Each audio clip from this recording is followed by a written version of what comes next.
Don't come to dinner. My wife is against it. That was the entire message my son sent me. No hello. No explanation. Just a dry, clipped sentence tossed at me like a piece of trash on a windy street. My name is Evelyn.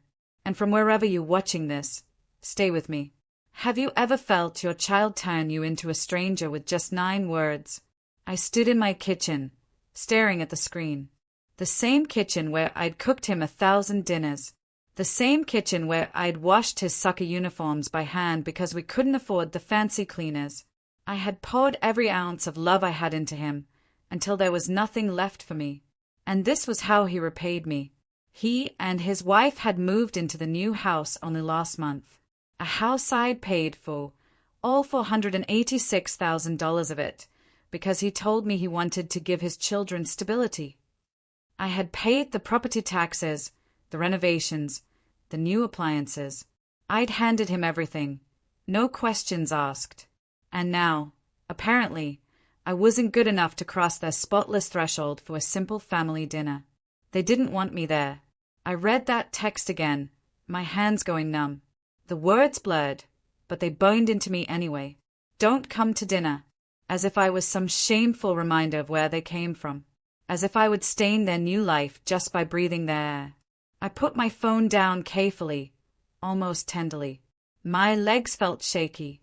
I went to the sink, ran the tap, splashed cold water on my face. When I looked up, the woman in the mirror seemed older, but her eyes were steady. I texted back, I understand. Simple. Calm. Like a mother who had accepted her place in the gutter. Like a woman who knew how to take the knife without screaming. But I didn't scream. I waited until the sun went down. Waited until their plates were cleared. Their conversation about how much better life was without me had died down, and the children were sleeping in their expensive beds, the beds I had paid for. Then I opened my laptop. I pulled up every transfer confirmation, every renovation bill, every insurance premium I had on file, 174 receipts. Click by click, I deleted them from my personal records, then called my bank and cancelled every future scheduled transfer. Their shiny new life was about to slam straight into reality. I watched the confirmation emails roll in, one by one. Transfer cancelled. Transfer cancelled. Transfer cancelled. I felt no rush of revenge, no sense of triumph, just a heavy calm, like a closing door. They wanted to keep me outside their family. Fine.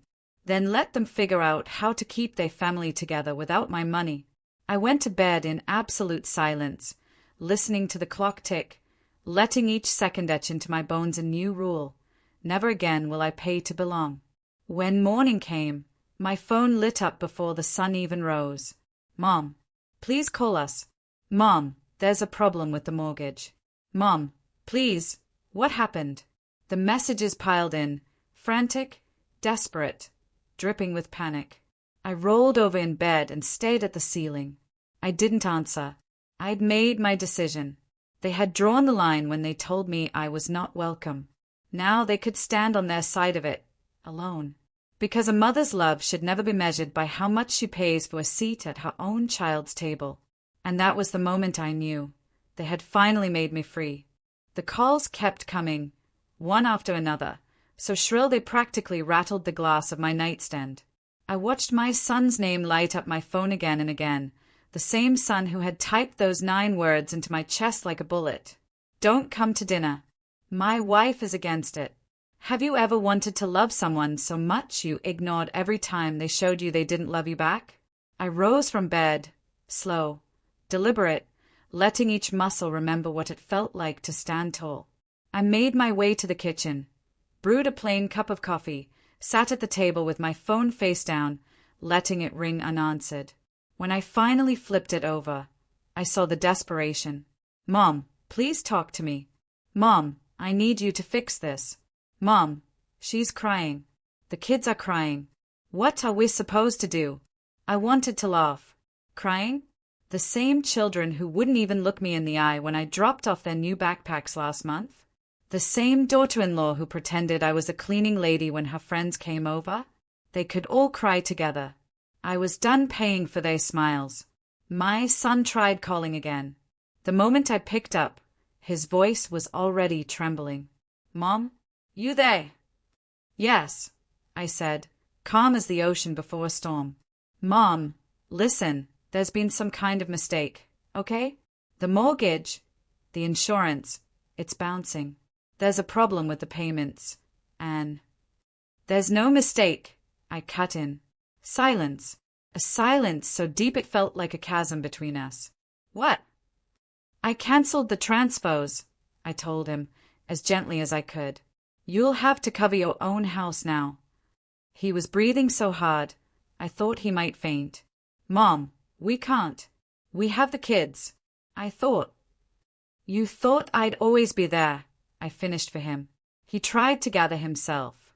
I could hear his wife in the background, her voice high-pitched and furious. My daughter-in-law had never liked my presence, but she'd loved my money. Mom, please. He tried again, voice breaking. We can't do this without you. I closed my eyes and let the pain wash over me one last time. You already showed me where you wanted me, I whispered. Out of your life, out of your dinner table, out of your family. So let it be that way. Mom, don't. I hung up. My hands were shaking, but I felt lighter, as if I'd stepped out of a heavy, soggy coat I'd worn too long. They had mistaken my kindness for servitude, my giving for submission, and I had mistaken their conditional love for real love. That was over. I spent the rest of the day going through my bank statements, making sure there were no hidden auto transfers, no other traps I might have set for myself in my blind devotion. Every bill, every note, every loan. I freed myself from all of it. No one would ever make me pay to be a mother again. My phone was still buzzing. Their panic was growing. I knew it. I could feel it pulsing through every vibration. But this time, I didn't owe them an answer. That night, I took a long, hot shower, scrubbing off years of invisible guilt. I let the water wash away every apology I'd ever made for simply existing. When I stepped out and caught my reflection in the mirror, I didn't look like the woman they thought they could push aside. I looked like a mother who had survived. And tomorrow, when the world woke up, they would learn that I was more than a checkbook with a heartbeat. I was the only one who had ever truly built their home, and now I was taking myself out of it. The next morning, they came to my door. I heard their car in the driveway before I even saw them, that shiny SUV I'd helped them lease. Their footsteps hit the porch like an earthquake, and I waited, calm, letting my coffee steam against my lips. Have you ever felt stronger watching the people who broke you come crawling back? They didn't even knock first. My son swung the door open as if he still owned every piece of me. His wife stood behind him, pale and shaking, mascara smudged from crying. The kids waited in the car, staring at me through the back window with eyes so cold, so wary. Mom, he began, voice cracking. Please, please talk to us. I set my mug down with a quiet clink. I'm listening. His wife stepped forward, wringing her hands. It was a misunderstanding, she said, her voice desperate and thin. We never meant you couldn't come to dinner. It was crowded. You know how things get. Crowded? I raised an eyebrow. A misunderstanding? That's funny, because the message was very clear. My son tried to smooth it over, words tumbling. Mom, you know how she gets. She didn't mean it like that. She was stressed. We love you, but you know, sometimes you're a lot for her. A lot. They meant inconvenient. They meant embarrassing. They meant cheap enough to use, but not enough to respect. I stood up from my chair and faced them square. You told me not to come, I said. So I didn't. My son's face fell, crumbling. Mom, please, the mortgage is due in 3 days. We can't fix this. We need you. It was the truth. It had never been about my presence, just my money. Need me, I repeated softly, tasting the words. His wife jumped in. Please, if the transfers don't go through, we'll lose everything. I felt a strange sense of peace. like I was standing on the edge of a cliff, finally ready to fly instead of fall. I already lost everything, I told them. My pride, my dignity, my place in this family. You took that from me the minute you decided I wasn't good enough to sit at your table. They both went quiet, eyes wide, breathing hard. My son stepped closer, trying to reach for me. Mom, think of the kids. I flinched away. I did think of the kids, I said sharply. I thought of them every time I pulled money from my own grocery budget to pay for their field trips. I thought of them every time I skipped a doctor appointment to keep your insurance running. I thought of them when I signed for that house in my name so you could have a place to raise them. And now they don't even look me in the eye. His shoulders slumped, defeated. The silence in my little living room was thick, bitter, unmovable. You told them, I added softly, that I was disposable. He opened his mouth, but no words came. His wife started crying again, big dramatic tears, like a child caught stealing candy. I didn't budge. You made your choice, I told them, voice steady, and I made mine. They had no answer. Eventually, they turned back to the car. I watched them go, watched their expensive SUV roll down my street, carrying away the lie of their perfect life. I closed the door, my hand steady, my heart pounding with a terrifying kind of relief, because I had finally shut them out. For the first time, the house felt quiet in a way that didn't ache. And I realized that sometimes the most powerful word a mother can learn is simply enough. It took them only 2 days to start unraveling. I could measure their panic by how often the phone rang, by how quickly their messages turned from pleading to angry, then to pathetic. The arrogance drained out of them drip by drip until only desperation was left. Have you ever watched people break under the same weight they once made you carry alone? I ignored every call, every text. I let the voicemail stack up like dirty dishes. I let them feel the same loneliness they'd forced me to swallow for years. On the 3rd day, my son came alone. No wife, no kids, just him, shoulders hunched, eyes red, like he'd been fighting off 1,000 sleepless nights. I opened the door slowly. Mom, he breathed, and just that one word, Mom, nearly split me in two. But I didn't let it. What do you need? I asked, cool as winter. He stepped inside, clutching his phone in one hand, his voice trembling. I can't do it, he said. I can't keep up with the payments. We're 3 days away from foreclosure. Please, I'm begging you. He'd never begged before. And still, something inside me ached, a pulse of that same old mother's instinct wanting to swoop in and save him. But I bit it down. Where's your wife? I asked. He looked away. She went to stay with her mother for a while. Of course she did. Rats and sinking ships. I let that settle between us. Mom, please, he whispered, tears spilling out now. I know what I said was wrong. I know. I thought you'd always be there. I folded my arms across my chest, bracing myself against the sympathy threatening to crack through. You thought I'd be there, I repeated softly. Even if you humiliated me. Even if you told me I wasn't family anymore. You thought I'd still pay. He nodded, ashamed. And why is that? I asked, genuinely wanting to know. Because, he choked out, you always did. I closed my eyes for one breath. That was the moment I understood. He had never learned to see me as a person, only as a resource. A bottomless well he could keep drawing from, no matter how dry I was inside. Mom, he sobbed. I'm sorry. I'm so sorry. I looked him in the face, really looked. This boy I had raised, whose first scraped knees I had bandaged, whose birthday candles I had lit, whose bedtime stories I'd read until my voice went hoarse. My boy. I saw him as a child again, lost and afraid. And then I saw the man he had become, the man who had let me stand in the back row of my own family. Son, I said quietly, I love you, but I will not buy your love anymore. He sank to the couch, crushed.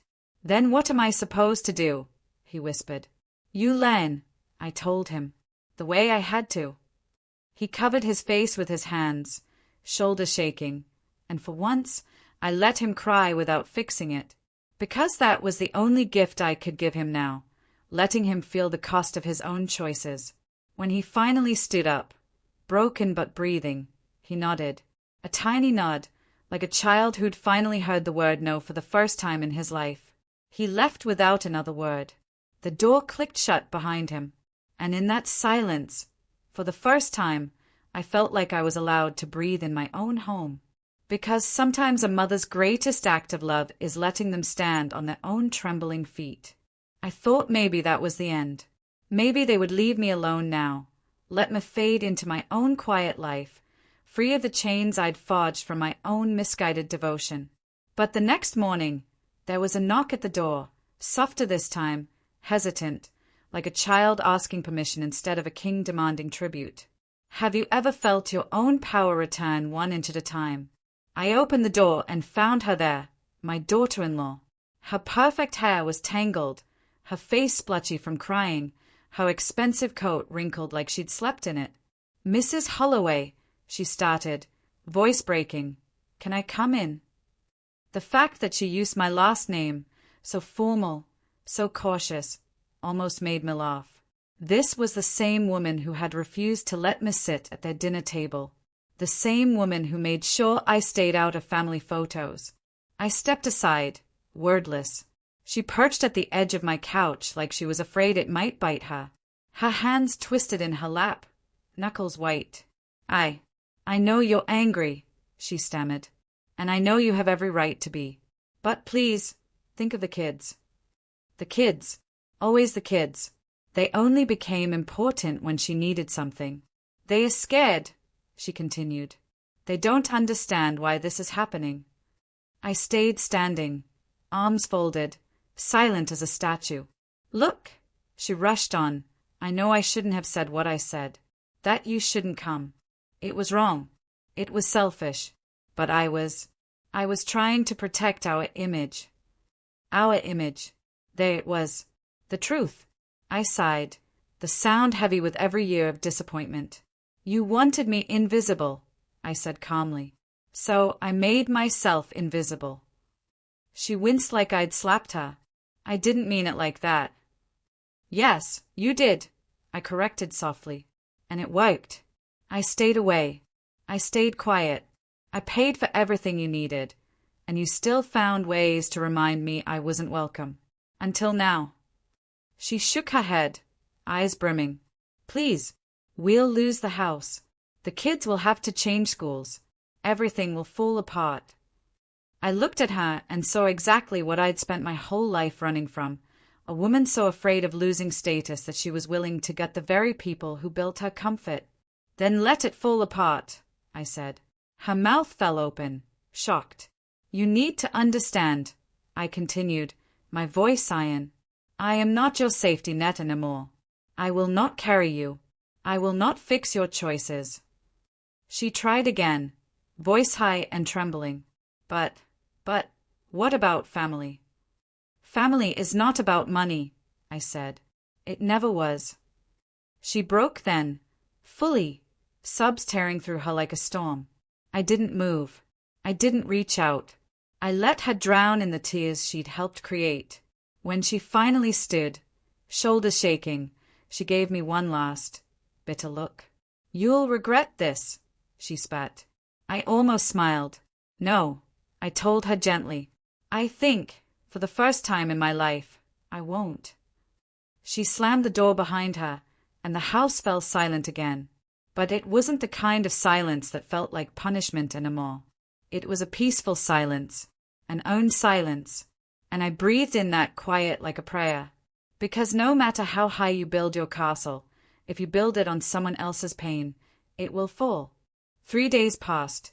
3 days of peace so profound it frightened me. I could move from room to room in my house without feeling like a ghost. I could drink my coffee without dreading the next ask, the next guilt trip, the next reminder that I was nothing more than an open wallet with a mother's face. Have you ever discovered that freedom feels heavier than captivity? Every morning, I scrolled through their messages. They grew more frantic with each hour, threats turning to pleas, anger dissolving into pathetic bargaining. "We'll pay you back, Mom. Just help us this once. Think of the kids, Mom. Please. I'm sorry, Mom. We're sorry. We didn't mean it." But I didn't answer. Their desperation no longer owned me. On the fourth morning, I went for a walk. The air was bright and cold, the sidewalks damp from an overnight rain. I breathed in that clean chill until it scraped something loose inside me, something I had been afraid to name. Relief. I passed a young mother pushing a stroller, talking softly to her baby, wiping spit up from its chin. She looked exhausted but radiant. I envied her. In a strange, distant way, she still believed she could protect that tiny person from everything. I had believed that once. I had believed that if I paid enough, gave enough, bent enough, I could shield my child from every disappointment. I had been wrong. Back home, I made tea and sat in my quiet kitchen, letting the clock tick. The phone finally rang, not with another frantic message, but with a name I recognized, my lawyer. I picked up. "Evelyn," he said gently. "I see you cancelled the trust transfers." "Yes," I confirmed. A pause. "Are you sure you want to keep it that way? They could contest." I laughed, the sound dry as old paper. "They can try." He sighed. "It's your decision. Just be prepared." Prepared. Prepared for what? For them to hate me? For them to call me cruel? For them to brand me a monster in the family story? They already had. I ended the call and looked out the window at the gathering dusk. For years, I had worried about what the neighbors would say, about how my grandchildren would see me, about whether my son would ever forgive me if I stood up for myself. But forgiveness is only valuable if it's honest. And love is only love if it isn't chained to a checkbook. The next day, my son tried one more time. He came alone again, knocking like a child who had learned manners the hard way. I let him in. He sat at my table, eyes hollow, hands twisting. "Mom," he said, voice barely there, "we're going to lose everything." I met his gaze, steady as a stone.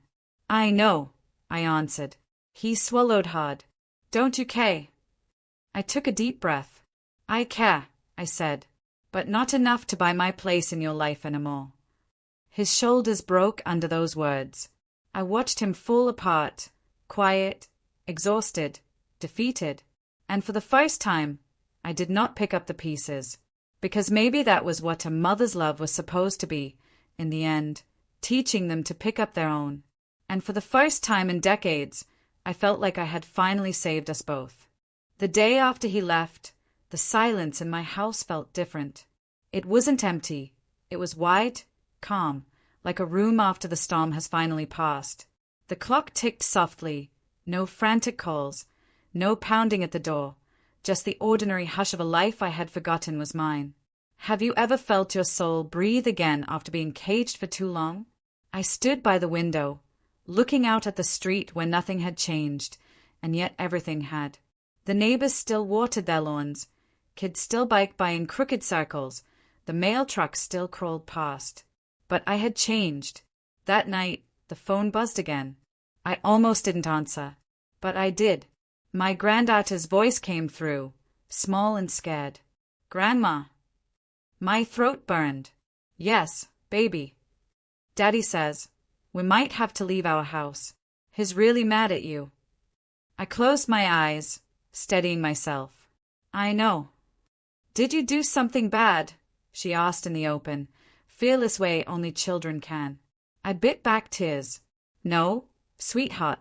I just stopped doing something I shouldn't have been doing." She was quiet, processing.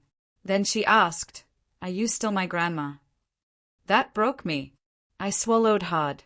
"I will always be your grandma," I promised, "no matter where you live." She sighed, so small. "Okay." Before she hung up, she whispered, "I love you." "I love you more," I said, and my voice cracked under the weight of it. When I ended the call, I let myself cry for the first time since it all began. I cried for the lost years, for the twisted love, for the way I'd believed the only thing worth offering was money. No more. I wiped my face and stood tall. The next morning, my lawyer called again. "Evelyn," he said, "I got a message from your son. He's threatening to sue to regain the house." I exhaled. "Let him try. He wants you to talk, to reconsider." "No," I told him. "There's nothing to reconsider." My voice was so clear it startled even me. For the first time, I didn't feel the old shame, the guilt that always trailed after my nose. They could call me cold. They could call me heartless. They could paint me however they needed to soothe themselves. But they could never again call me powerless. I made coffee, still shaking, still human, still heartbroken, but stronger. I pulled out a worn photo album from the closet, paging through birthdays, school plays, scraped knees, lost teeth. All those years of being the one who fixed everything. Now, maybe, it was time to fix myself. They could rebuild or fall apart. But I would never again pay to be invited to their table. That night, as the sun fell behind the roofs, I whispered to the quiet walls. I am enough. No price tag. No approval needed. Just me. And that was worth more than any house I could ever buy. I woke up the next morning to the same relentless messages, the same pounding on the walls of my peace. But I didn't answer. I made coffee, let the kettle hiss and sing, let the quiet settle around me like a gentle cloak. Have you ever realized that freedom is not about having everything? It's about needing nothing from the people who hurt you? There was another knock on the door. Slow, hesitant. I opened it to see my son standing there, shoulders hunched, a duffel bag at his feet. Alone. "Mom," he said, voice hoarse. "She left." I nodded. "I figured." He looked at me, lost. I don't know what to do. For a moment, the mother in me wanted to open my arms, to gather him close like he was 5 again, but that would only rebuild the same prison. "Figure it out," I told him softly. "You're stronger than you think." He stepped inside, eyes darting to the coffee pot, then to the neatness of my small kitchen. "Can I stay for a while?" he asked, voice raw. I held his gaze. "Not here, but I will help you find a place, if you stand on your own 2 feet. His eyes flooded with tears, but he nodded. For the first time, I saw him as a man, not a boy I needed to protect. We sat at the table, the air thick with old hurts. I explained how he could apply for assistance, how to call the bank, how to renegotiate the mortgage. It was everything I'd done for him in secret before, but now he would have to learn. His hands trembled as he took notes, swallowing hard. "Mom," he said, voice breaking, "I'm sorry." I closed my eyes. Those 2 words felt like sunlight after a long winter. "I know," I said, breathing in that fragile peace. He stood, gathering his courage.